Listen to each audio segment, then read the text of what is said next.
नमस्कार। पश्चिम बंगाल के राज्यपाल सीवी आनंद बोस जी,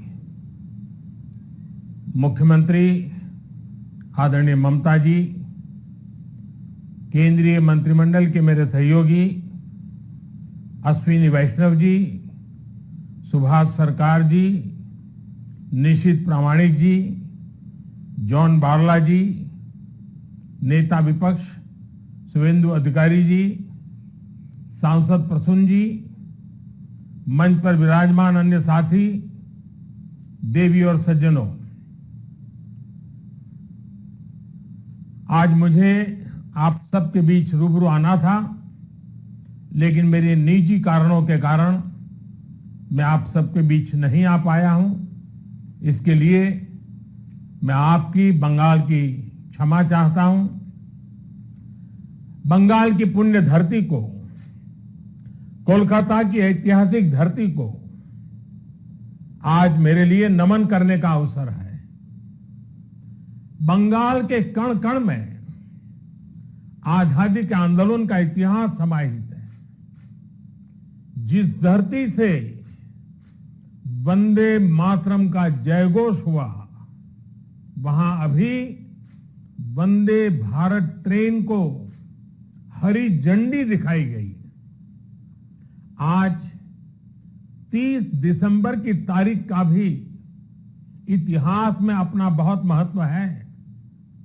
30 दिसंबर 1943 उस दिन ही नेताजी सुभाष ने अंडमान में तिरंगा फहराकर भारत की आजादी का बिगुल फूंका था। इस घटना के 75 वर्ष होने पर साल 2018 में मैं अंडमान गया था। नेताजी के नाम पर एक द्वीप का नामकरण भी किया था। और अब इस समय देश आजादी के 75 वर्ष का पर्व मना रहा है, अमृत महोत्सव मना रहा है।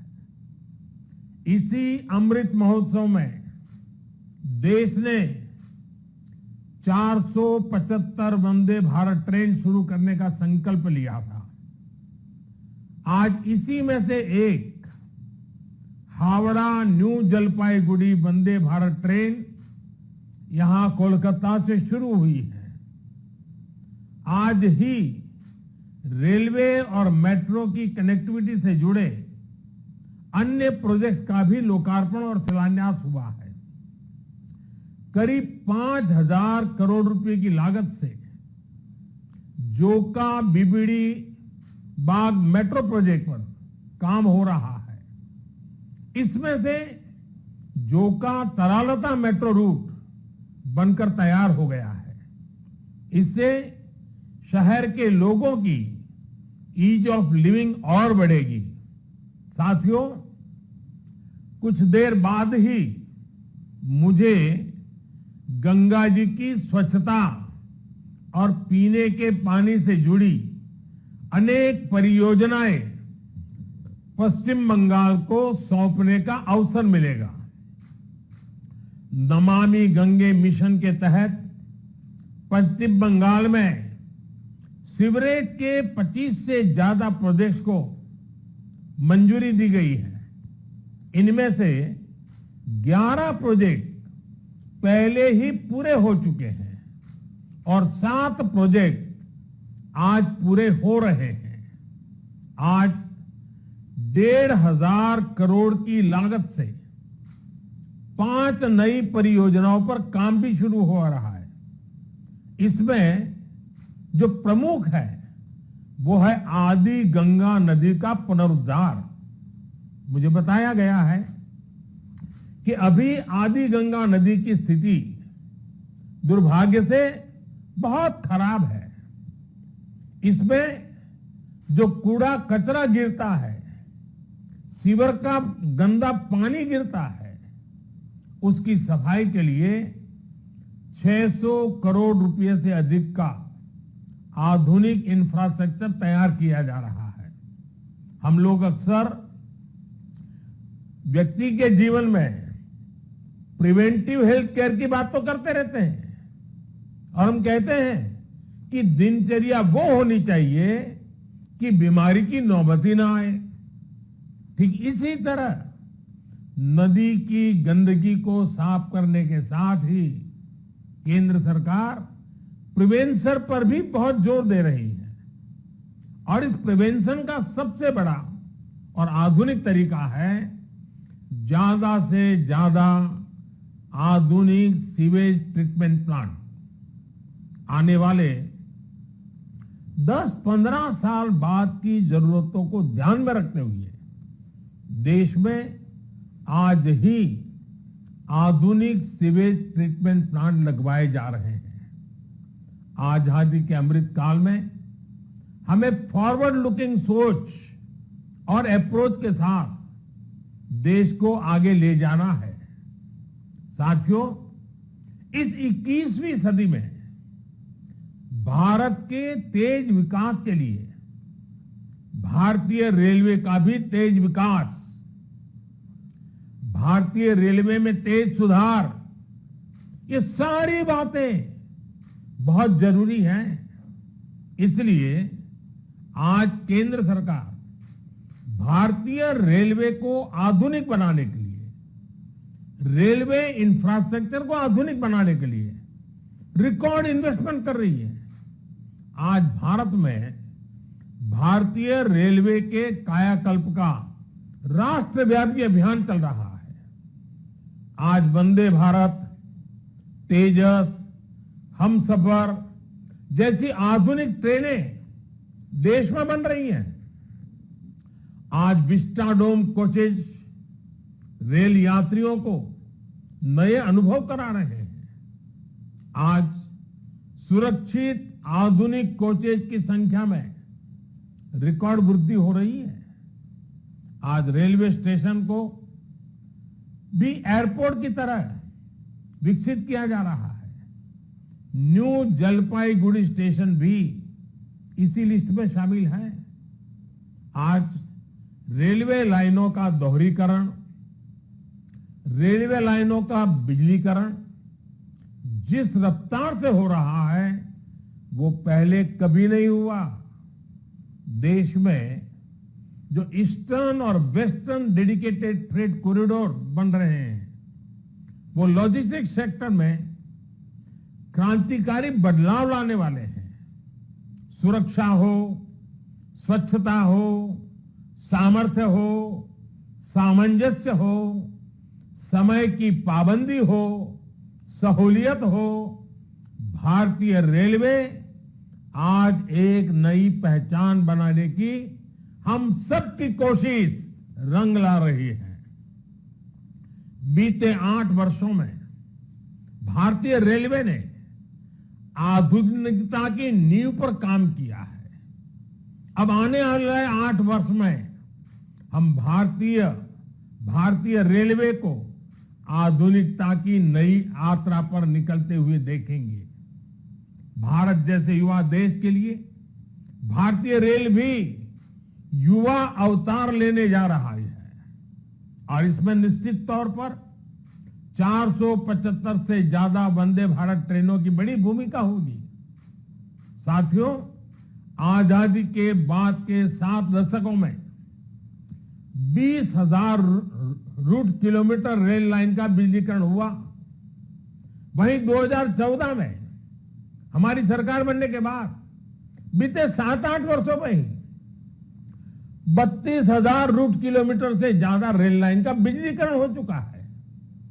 ये है देश के काम करने की रफ्तार, रेलवे के आधुनिकीकरण की रफ्तार।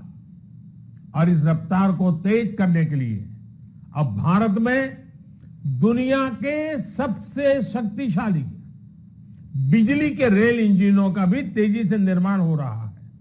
साथियों, आज के भारत की स्पीड और स्केल का एक और प्रमाण हमारा मेट्रो रेल सिस्टम है।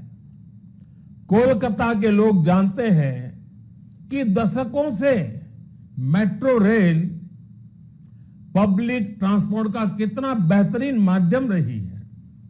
2014 से पहले तक देश में कुल मेट्रो नेटवर्क 250 किलोमीटर से भी कम था और इसमें भी सबसे बड़ी हिस्सेदारी दिल्ली एनसीआर की ही थी। केंद्र सरकार ने इस स्थिति को भी बदलता हुआ है, उसको बदलने का पूरा प्रयास किया है और बहुत तेजी से बदला है। बीते 8 वर्षों में हमने मेट्रो का 2 दर्जन से अधिक शहरों तक विस्तार किया है। आज देश के अलग अलग शहरों में लगभग 800 किलोमीटर ट्रैक पर मेट्रो चल रही है। 1000 किलोमीटर के नए मेट्रो रूट पर तेजी से काम चल रहा है। जोका बीबीडी मार्ग मेट्रो परियोजना इसी संकल्प का हिस्सा है। साथियों, पिछली सदी के भारत की 2 और बड़ी चुनौतियां रही हैं जिन्होंने देश के विकास पर बहुत नकारात्मक असर डाला है। एक चुनौती रही इंफ्रास्ट्रक्चर के कार्यों में विभिन्न एजेंसियों में तालमेल की कमी और दूसरी चुनौती रही ट्रांसपोर्ट के विभिन्न साधनों में भी आपसी तालमेल का जीरो होना। इसका नतीजा ये हुआ कि सरकार के एक विभाग को पता ही नहीं होता था कि दूसरा विभाग कहां नया काम शुरू करने वाला है। इसका खामियाजा देश के ईमानदार टैक्स पेयर को उठाना पड़ता था। देश का ईमानदार टैक्स पेयर हमेशा से सरकारी पैसे की बर्बादी से, परियोजनाओं में देरी से, भ्रष्टाचार से नफरत करता है। जब वो देखता है कि उसकी गाड़ी कमाई से दिए हुए टैक्स से गरीब का नहीं बल्कि किसी भ्रष्टाचारी का भला हो रहा है, तो उसका खिन्न होना स्वाभाविक है। पैसे की इसी बर्बादी को रोकने के लिए विभागों में, सरकारों में तालमेल को बढ़ाने के लिए पीएम गति शक्ति नेशनल मास्टर प्लान लागू किया गया है।